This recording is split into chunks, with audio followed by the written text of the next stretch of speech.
इनको सॉल्व करते हैं। सबसे पहले हम क्या करेंगे, माना 50 रुपए वाले नोटों की संख्या और 100 रुपए वाले नोटों की संख्या, वो चीज कर लेते हैं। क्या कहेंगे, माना 50 रुपए वाले नोटों की संख्या, क्या मान लेंगे बच्चे, एक्स मान लेंगे, हमारा सबसे प्रिय आदमी कौन है, एक्स। और 100 रुपए वाले नोटों की संख्या, कौन सा बच्चा, 100 रुपए वाले नोटों की संख्या, इनका सहोदर भाई कौन है, y, तो लिख देंगे क्या, y। अब प्रश्न ये कहता है, चलो प्रश्नानुसार हम लोग चलते हैं, प्रश्न के अनुसार काम करेंगे, लिखेंगे प्रश्नानुसार। देख ध्यान दीजिए सब बच्चा, ध्यान दो, वो 50 रुपए वाले नोट की संख्या और 100 रुपए वाले नोटों की संख्या को मिलाकर कुल कितने धनराशि घर ला रहे हैं, 2000 ला रहे हैं। अगर मैं कहूं कि इन दोनों को मिला के नोटों की संख्या कितना हुआ, कई नोट दिया उसको, तो उनको वो 50 रुपए का नोट और 100 रुपए का नोट दोनों मिला के वो लाया है 25 गो नोट, कितना का 25 गो नोट लाया है। फिर से बोल रहे हैं, रिपीट करें समझिएगा, 50 रुपए वाला नोट और 100 रुपए वाला नोट दोनों मिला के जो नोट का संख्या हुआ वो कैठो नोट है, 25 गो नोट है ना। वो पैसा, वो जो कागज वाला पैसा गिनते हो, कैठो पैसा कागज वाला, कैठो नोट है, 25 गो नोट है, तो दोनों मिला के 25 गो हुआ है। इसको मान लीजिए आपका समीकरण पहला मान लीजिए। इनके बाद दूसरा इक्वेशन क्या कहता है, वो चीज पे चलिए। 50 रुपए वाले नोटों की संख्या और 100 रुपए वाले नोटों की संख्या दोनों मिला के रुपए कितना ले रहा है वो, 2500, 2000 है ना, कितना है 2000। देखिए 50 रुपए वाले नोटों की संख्या, मान लीजिए कुल नोटों की संख्या x है, तो कितना लेगा 50x, तो वो लिया 50x।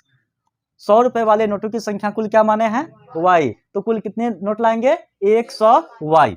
देख बच्चा कितना लाएंगे, 100y, और ये दोनों मिला के कै टका लेगा वो, 2000 टका लेगा। बच्चे यहाँ एक काम करेंगे हम लोग, देखिए यहाँ बड़ी बड़ी नंबर आ गया है ना, तो इन नंबरों को क्या करेंगे, कॉमन लेके हम काट देंगे, कॉमन लेके क्या करेंगे बच्चा, काट देंगे। देखिए तो ये किसका कॉमन आ जाएगा, अगर चाहे तो हम 50 से कॉमन ले सकते हैं, 50 दूनी 100 होगा, 50 गुना 40 कितना हो जाएगा, 2000 हो जाएगा।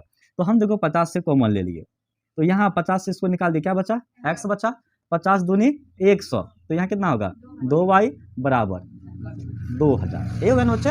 अब ये देखिए ये किस में आ गया, गुना में आ गया, इसको इधर अगर हम इधर ट्रांसफर करेंगे तो गुना किस में जाएगा, भाग में जाएगा। अगर आपका माइंड फास्ट है तो आप डायरेक्ट यहाँ से भी इसको क्या कर सकते हो, काट सकते हो। अगर आपका माइंड स्लो है तो आप इस तरह से कर लो, x + 2y बराबर 2000 बट्टा क्या कर देंगे 50, 0 से 0 गया, 4 बार में 40, तो यहाँ आपका हो गया x + 2y बराबर कितना हो गया 40। ये बन गया आपका क्या, समीकरण दूसरा।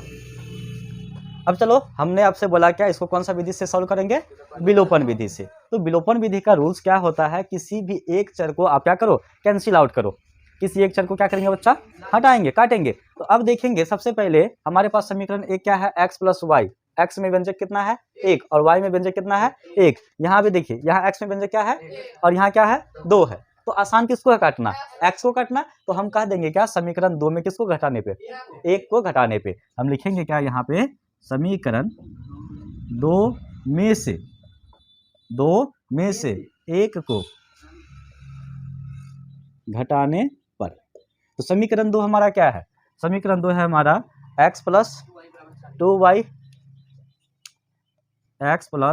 2y बराबर 40, और समीकरण 1 हमारा क्या है बच्चा, x + y बराबर कितना है 25। तो हमने यहाँ लिखा है क्या, घटाने पर, क्या लिखा है यहाँ पे, घटाने पे लिखा गया है। तो घटाने पे चिन्ह क्या होता है, बदलता है। तो यहाँ नीचे प्लस है तो क्या होगा माइनस, यहाँ प्लस है तो यहाँ प्लस है तो माइनस। अब इसके अनुसार एक प्लस में है एक माइनस में है, तो x से x क्या हो गया, कट गया, कैंसिल आउट हो गया। अब 2 में से 1 y चला गया, बचा कितना 1 y बचा, और 40 में 25 चला गया, बचा कितना 15, यानी y का मान कितना हो गया, यानी 100 रुपए के 15 नोट लिए हैं, 100 रुपए के कितने नोट, 15 नोट लिए हैं। अब हम क्या करेंगे, इस y का जो मान है किसी एक में प्रतिस्थापित कर देंगे। चलो y का मान समीकरण 1 में क्या करते हैं हम लोग, प्रतिस्थापित करते हैं। तो हम यहाँ लिखेंगे क्या, लिखेंगे यहाँ पे y का मान समीकरण 1 में रखने पर, समीकरण 1 में रखने पे। तो समीकरण 1 हमारा क्या है, समीकरण 1 है x + y बराबर 25, यह समीकरण पहला है। इस पे हम y का मान प्रतिस्थापित करेंगे। यानी y का जो मान है y के जगह पे उसको पुट करेंगे, रखेंगे। तो x प्लस y का मान कितना है 15 बराबर कितना हो गया बच्चा 25। अब इतना आप पढ़ के आगे बढ़ चुके हैं, आपको पता है कि यहाँ पे अगला प्रोसेस क्या होगा। अचर को इधर लेके जाएंगे, है ना। देखिए जब हम धीरे धीरे धीरे क्लास में आगे बढ़ते जाते हैं तो कुछ चीज़ें होती है जो बोलना आपके लिए उचित नहीं होता। आप उतने समझदार हैं कि आप देखकर समझ जाओगे कि अब यहाँ कौन सी क्रिया होगी, है ना। देखिए तो यहाँ पे हम x का मान निकालेंगे तो 15 को उधर लेके चल जाएंगे दूसरी साइड, प्लस में तो कहाँ जाएगा माइनस में, 25 में 15 गया, x का मान कितना हो गया 10। यानी कि 50 रुपए के 10 नोट और 100 रुपए के 15 नोट, 1500 हुआ यहाँ पे और यहाँ 500 हुआ। 15 और 10, 15 नोट यहाँ पे है, 10 नोट यहाँ पे है, 15 10 कितना हुआ 25 नोट हुआ। हमारा मान क्या हो गया निकल गया। लिखेंगे अतः 50 रुपए के नोटों की संख्या, नोटों की संख्या कितना होगा बच्चा 10 होगा, और 100 रुपए के नोटों की संख्या बराबर कितना हो गया 15। ये हमारा क्या हो गया आंसर हो गया। बहुत ही आसान है, इस प्रश्न को हम विलोपन विधि के माध्यम से बहुत आसानी से सॉल्व कर सकते हैं। चलिए अगर किसी को डाउट हो तो आप पूछ सकते हैं, नहीं तो हम आगे बढ़ते हैं। क्वेश्चन नंबर 2 का 5 नंबर हल कर रहे हैं उसको हल। सबसे पहले हम क्या करेंगे, माना पहले 3 दिन का जो नियत भाड़ा है उनको मानेंगे। माना 3 दिन का, ध्यान है बात, इधर ध्यान दीजिए देंगे सब बच्चा, नियत भाड़ा बराबर कितने रुपए होंगे बच्चा x रुपए होंगे। देखिए प्रश्न कहता है क्या 3 दिन जब कोई पुस्तक रखेगा तो उनका फिक्स रेट है कि 3 दिन आपको इतना रुपए लगेगा। तीसरा दिन के अलावा जब आप उन चीज़ों को रखेंगे तो एक्स्ट्रा चार्जेस जुड़ना शुरू हो जाता है। अक्सर हर चीज़ में ऐसा ही होता है, जब हम कोई चीज़ भाड़ा में लाते हैं तो वो एक निश्चित समय तक निश्चित भाड़ा लेगा, उनके बाद एक्स्ट्रा जैसे दिन जुड़ेगा तो कहेगा एक्स्ट्रा दिन का इतना रुपया आपको चार्ज देना पड़ेगा। तो वही सिस्टम है यहाँ पुस्तकालय में। 3 दिन का भाड़ा निश्चित है कि कोई भी बच्चा अगर किताब ले गया 3 दिन का निश्चित पैसा उसको लगता है। चौथा दिन 5वां दिन अगर लौटाओगे तो 2 दिन का अलग से भाड़ा जोड़ेगा। तो ये कहता है कि अलग से जो भाड़ा लगता है वो भाड़ा कितना लगता है और नियत भाड़ा कितना लगता है, वो चीज़ इसमें हमको बताना है। तो हम सबसे पहले क्या करेंगे, माना 3 दिन का नियत भाड़ा कितना रुपये है x रुपये, प्रत्येक अतिरिक्त दिन का भाड़ा। अगला क्या लिखेंगे, प्रत्येक अतिरिक्त दिन का भाड़ा बराबर कितना होगा बाबू y रुपये। चलो प्रश्नानुसार हम लोग आगे बढ़ते हैं। प्रश्नानुसार आप लोग क्वेश्चन रीड करोगे अपने अपने बुक पुस्तक में। मैं आपको बार बार बोलता हूँ, जब भी आप वीडियो के माध्यम से क्वेश्चन को सॉल्व करते हैं तो अपने सामने किताब जरूर रखेंगे।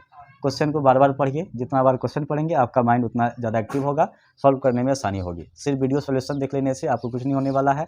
सोल्यूशन तभी तक आपको काम आएगा जब तक आप वीडियो देख रहे हैं। क्वेश्चन को माइंड में सेट करो, है ना। क्वेश्चन को माइंड में सेट कीजिए, उसको जब क्वेश्चन आपका माइंड में सेट होगा तो उनका प्रोसेस क्या होता है वो चीज़ सेट हो जाएगा अपने आप। चलिए प्रश्नानुसार देखो, एक लड़की है, कौन है बाबू सरिता। सरिता है जो बच्चा, सरिता जो है वो 7 दिन के लिए किताब रख लेता है। कितना दिन के लिए 7 दिन का। देखो सरिता कितना दिन,